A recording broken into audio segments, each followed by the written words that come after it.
Alrighty, guys, my name is Joseph. We are back in here. As always, I just need to make sure that the audio is tuned in on the live, and then we're gonna be getting this going. Okay, we are good to go. Hi, guys. My name is Joseph, and today we're going to be discussing how to assess a real estate deal and never lose. So, just a bit of background about me. If you're new to the channel, my family owns hundreds of rentals in the Houston area. We're at about 300, maybe close to 400 rental units in the Houston area. And so, this is something very near and dear to me that I understand and that I want to weigh in on because I actually did see a very interesting short earlier as it pertains to real estate, um, where a guy was talking about how he just bought this fourplex, and he paid like $370,000 for the fourplex. And I was just thinking to myself, because this is what my family does, this is what we do. I was just thinking like it was a terrible deal, but he thought that he got a good deal. Um, and so there's a formula. We're going to go through the formula of how you assess a deal and know if a deal is worthy of doing. Because I've seen this time and time again.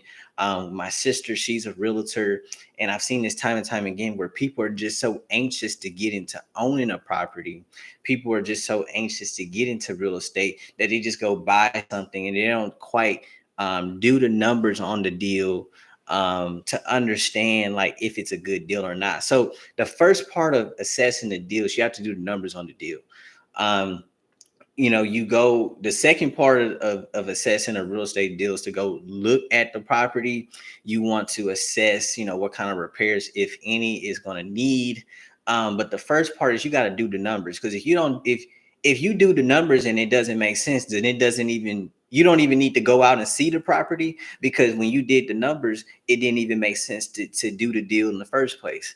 So this video is all about doing the numbers and understanding the principles of investing in real estate and how to make a good investment into real estate. So just a couple of basic principles that we're going to talk about investing in general, whether you investing in the stock market or anything. The first couple of principles I want to lay out here, because I'm laying a foundation for this channel. The first principle is to not lose money. So great investor Warren Buffett, he wrote a book. He's famous, infamously famous for saying the first rule of investing is don't lose money. The second rule of investing is don't forget the first rule. And I love how he places that emphasis on when you're investing, it is very imperative not to lose money. And when you make a bad deal, or if you get into a bad deal, or you make a deal that you don't entirely understand, you're losing money. And I'm going to give you guys the example. This is a real example that I saw on YouTube today, where this guy is actually eating out of his pocket to own his property. And that's not what you want to do when you buy real estate. You want the property to sustain itself. And for it to sustain itself, that means that there's a number of factors that have to go in play for it to do that. But the primary factor is the cost, what you pay for the property in and of itself. So the third principle, as we're laying this foundation, is cash flow is the only reason. If you're investing into real estate, cash flow is the only reason that you purchase a property. There are people that may tell you that, oh, you can purchase it and in 2 years you can sell it. No. When you buy something, you never buy a property with the idea that the price might go up.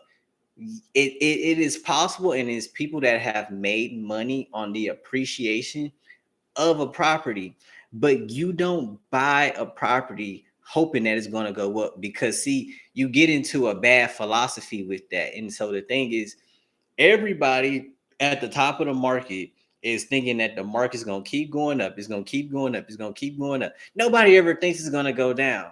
So you don't want to get into the philosophy of buying a property based on, oh well, I think in 2 years I'll be able to sell it for $30,000 more. You may be able to, and you may not be able to.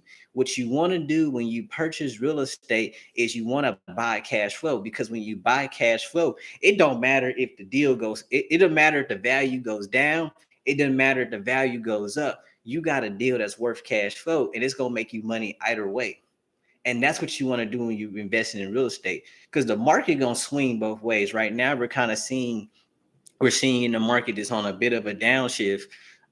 Things are slowing up. But who knows? 2 years from now, things could change. The Fed might, begin to lower the interest rates again, and you'll see that go back up. So you just don't know what the market's going to do. So you never want to buy based on appreciation. I'm saying that so much because it needs to be hammered into you guys' head, because there's so many people out there that will tell you to purchase a property and not fully assess the cash flow of the deal. So I'm a cash flow buyer, and that's what my family does. We buy properties based on the cash flow ability of the property, because, and there's a couple of reasons for that. Excuse me, guys, I'm so sorry. So there's a couple of reasons why we buy for cash flow. The first reason why you buy for cash flow is the property needs to be able to sustain itself. The property, if a property has negative cash flow, and here's what I mean by cash flow. Cash flow is the money that the property produces after all of its expenses. So after everything you have to pay, the note, the insurance, the taxes, what you have left over is your cash flow. So if you got $1,500 left over after you paid all your expenses, then that's the cash flow of the property. You have a business that's worth $1,500, $1,500 a month. So the reason why you want to do that is because the property needs to sustain itself. You don't want to be going into your pocket. Okay, the AC breaks. You got to go into your own pocket to fix it. Maybe the foundation is rocky. It needs to be re-leveled. You got to go into, you want the property needs to be able to sustain itself. And that is why it is so imperative to have positive cash flow whenever you purchase a property. So I'm gonna give you guys an example. We're gonna go through this example. We're gonna work through this example of a bad deal, and then I'm gonna recap everything at the end. We're gonna talk about what a bad deal is, the characteristics of a bad deal, and the characteristics of a good deal. So this deal that we have in front of us, this is actually a real deal. This is what I saw on a short earlier today, and I took all of the exact numbers. This is not fiction. I didn't make this up. This is what somebody actually did. So they purchased a property at fourplex. They bought 4 units at $370,000. They put a down payment of $14,000. They did not disclose the interest rate. So I went and I gave them the benefit of the doubt and said they got a decent interest rate, 3%, which is far lower than what the interest rates are today. The interest rates are actually like 6 or 7%. But I said, okay, I'm going to give you the benefit of the doubt. I don't know when you bought this property. Maybe you got in before the interest rates began to spike. So I gave him 3% interest because he didn't talk about that in the short. Okay, so he has 4 units. He lives in one, and they are all rented except the one, obviously, that he lives in. The principal amount that he borrowed from the bank is $356,000. So that's the principal amount. That's what he owes the bank. So after he put his down payment, the principal amount is what you owe the bank and what you're paying monthly. So I made an assumption and I said, okay, he didn't disclose the interest rate and he didn't disclose the term of the loan. So I said, okay, well, let's just say he got a 30-year fix at 3%. That typically is unheard of, but let's just say he got 3% on a 30-year fixed. So his note on a 30-year note, just the principal and interest, he's looking at $1,500 a month. Okay, so when you own a property, there are other responsibilities that you have that go into owning that property as well. So you also have taxes and you also have to have insurance.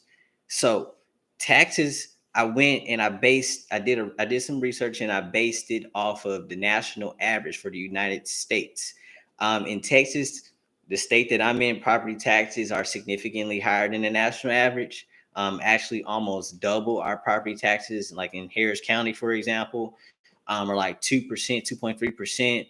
Um, so they're really high. But I went and I gave him the benefit of the doubt again. I said, well, he might not be in Texas.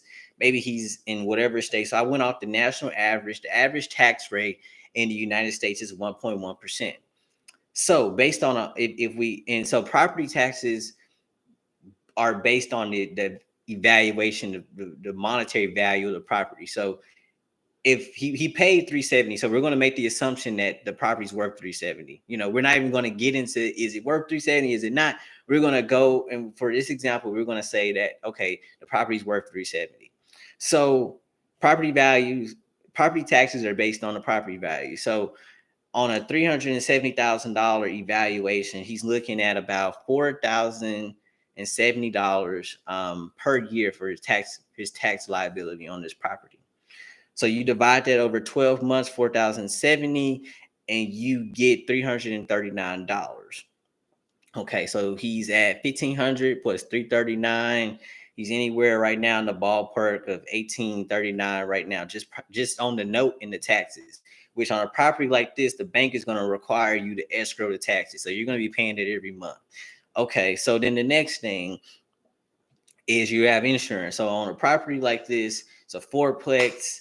And again, so the valuation of insurance, property insurance, is based on the evaluation of the property. And so what they do is they calculate. They have a metric that they use, and they calculate how much would it cost to rebuild this, and they base the premium that you pay based on how much it would cost to rebuild your property, like give you the same exact property, say it was to be destroyed. So he's looking at about $6,000 a year based on the evaluation of the property. He's looking at about $6,000 based on a metric that I used to come up with that figure, which is, I think, being a bit generous right there as well. So $6,000 a year. So you divide $6,000 a year, and you get you divide 6,000 times 12, you get $500 a month. So he's the responsibility, the financial responsibility on this property for him is $2,339. That's the responsibility. So he has all of the units rented except for one, obviously the one he lives in. And so when we add up that rent, we get $2,195. So he has one unit that's rented for $795. He has another that's at $750, and he has another that's at $650. So when you add that all up, you get $2,195. So he's eating about $144. He's in the hole $144. And so he might be thinking, okay, well, anywhere else I would probably be paying rent, but I'm living at the property, so I'm fine with eating that $144. But so the thing is this, the property is not in there. There's two issues with this deal and why it's a bad deal.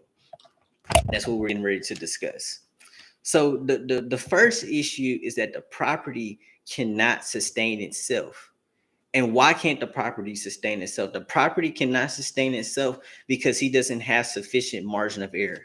I'm going to give him the benefit, and let's just say that he moved out of the property and he rented the unit that he's in. And I took the mean of all of the rents that he's paying, and I got a mean of 731. So let's just say he was getting 731 times 4. That's 2924. So let's just say he's getting 2924 on this property. Now he's in the green $585, which is good. But after you give yourself a margin of error, because you should have about, at least on a property like this, you should have about a $500 a month margin of error. So that means that $500 a month is going into an account that you're saving just for if anything happens. So that $500 every month, literally, you should not even be touching. So that leaves you with $85 profit. And so then it becomes, well, the question is, am I doing all of this work for $85? But we're going to go with the present example. So the present example is he's living in the property and he's eating $144. So the issue with him eating $144 is that the property can't sustain itself, like I said. So there's no margin of error. If the AC breaks, if the hot water heater goes out in one of these units, he's eating that out of his pocket. A hot water heater today is $500-$600. Then to get somebody to, that's just materials. Then to get somebody to put it in is another $400-$500. You just spent $1,000. You just ate $1,000 out your pocket. The water heater goes out. Oh no, don't let the AC go out. Okay, you really talking about some money. Okay, don't let there be some foundation issues. Oh well, don't let the tenants just break stuff. So the issue is that the property is going to require him to sustain it. It cannot sustain itself. And so it's not a good deal because he's going to be coming out of his pocket for repairs. And he's going to be possibly coming out, well, on the way the deal is structured right now, he's going to be coming out of his pocket just to keep the property going. And so the thing is this, there's maintenance that's associated with a property that you have to do every month. What about the yard?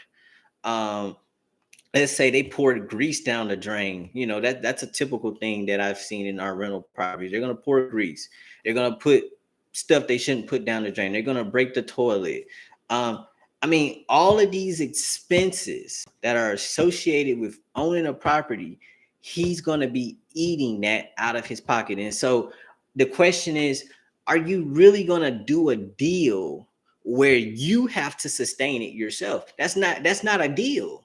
That's something that you got to take care of. Like that's a liability. It's costing you money to have this property. Just to say you own a property, it literally is costing you $144 a month.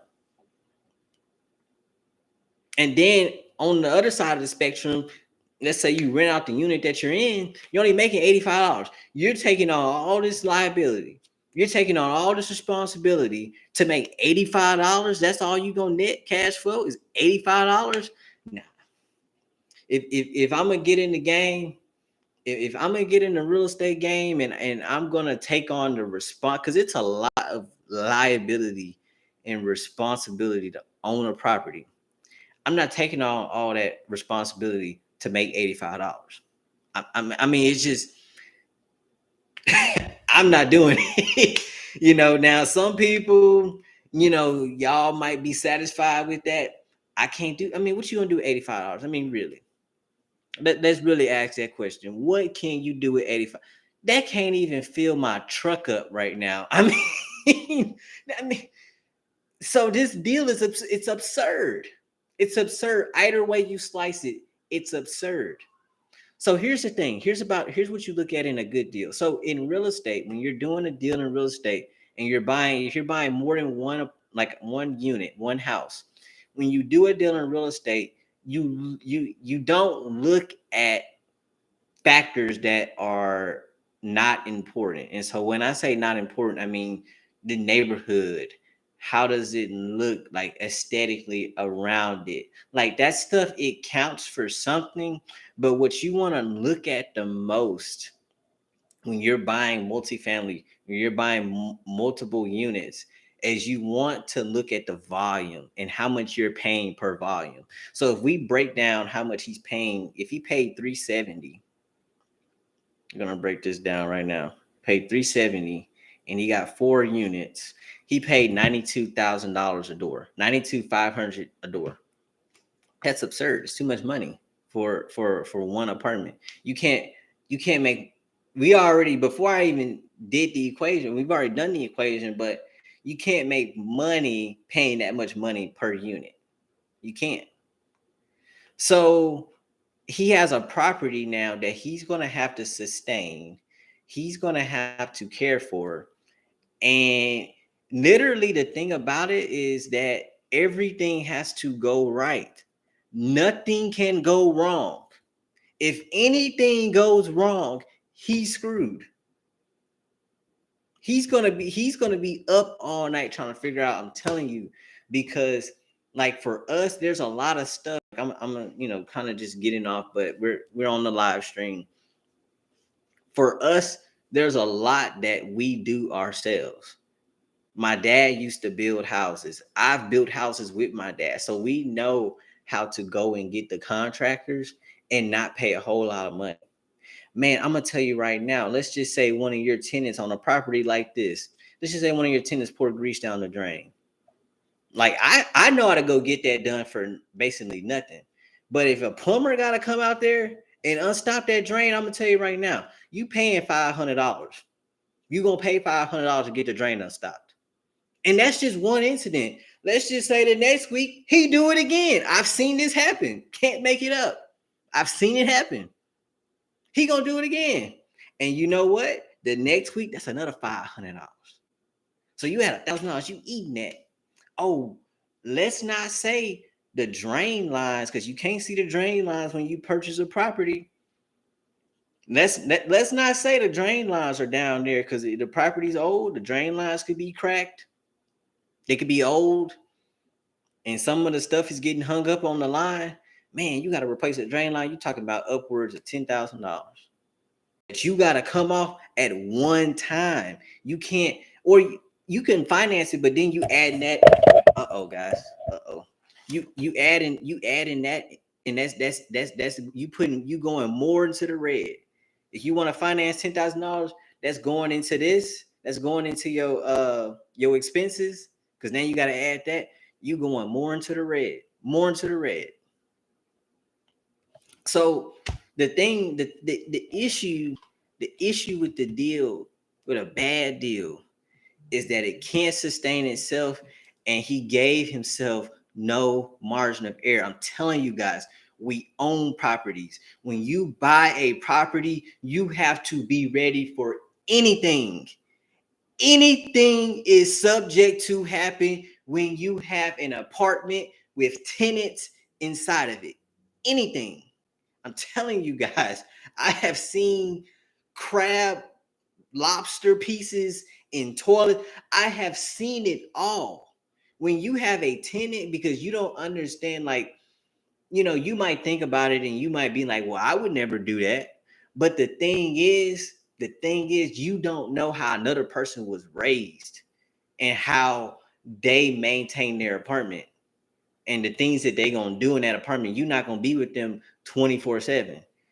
So literally with an apartment, with the rental property, period, you have to be ready for anything. And so when you do a bad deal like this, it does not allow you to be ready for anything. Because I'm telling you right now, you can get a call, you can get a situation that comes up where you got to come off of $10,000 right then and there. You could have a drain line that's just jacked up. I didn't see some stuff where, man, the drain line is just stopped up. They had to just abandon the line. They had to go run a whole new line because the line was just jacked up. Just so much junk and gunk and all kind of crap that just built up over time. They just said, man, we're going to just abandon this. We're going to run a whole new line. And that costs. That cost. So when you go do a deal like this, you got to eat that. You got to eat that. And I'm going to tell you right now, if you got a family, if you got other things that your life requires, it's going to be hard having this property that you got to eat every month. You're going to be like, dang, you're going to get frustrated because it's going to be something. I'm telling you, it's going to be something every month. You never know with a property. Anything can happen. Anything literally can happen.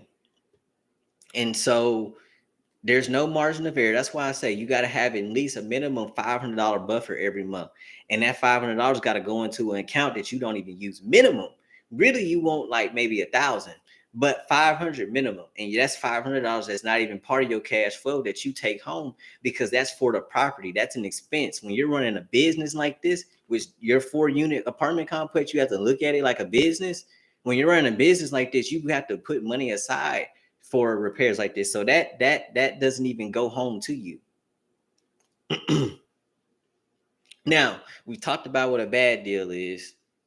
There was one more characteristic of a bad deal. I was really nailing home this idea of not being able to sustain it. So it's really important. Like there's a reason why I'm nailing it. I'm not just speaking from my elf, like I've literally seen it time and time again, man. I got people that I know right now trying to get out of bad deals.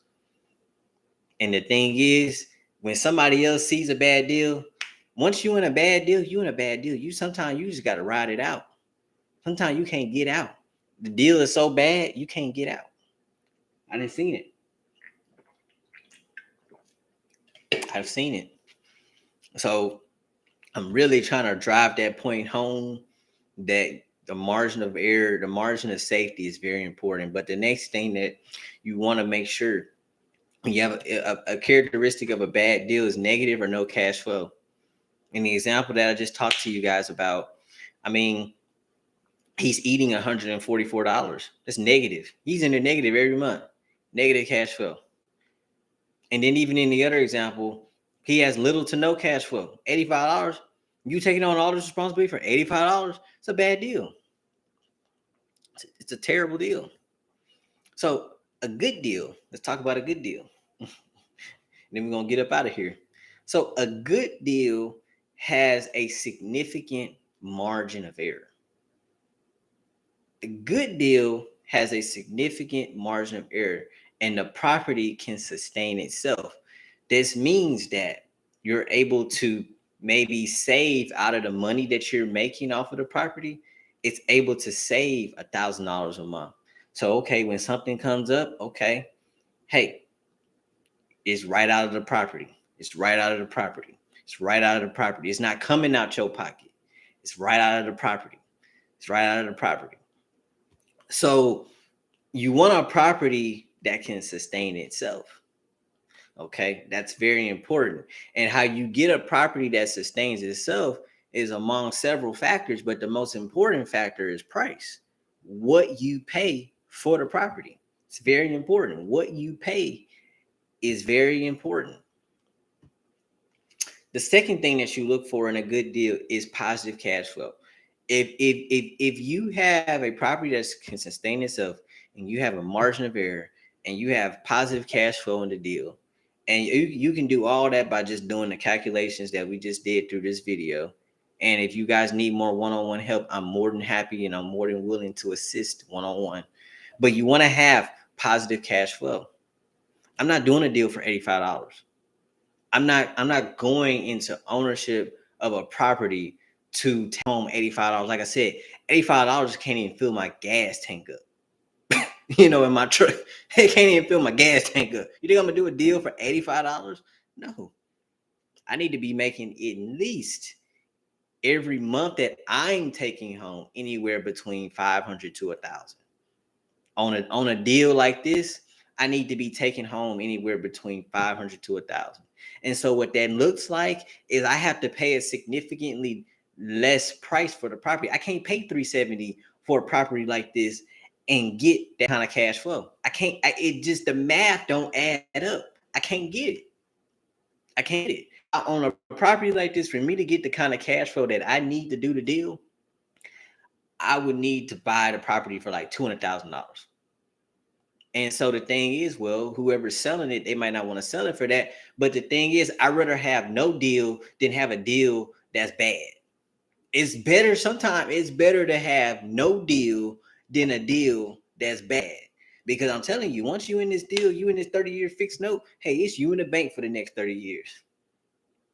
And you can go and foreclose on it, you can go and let it go back, but then you out the game.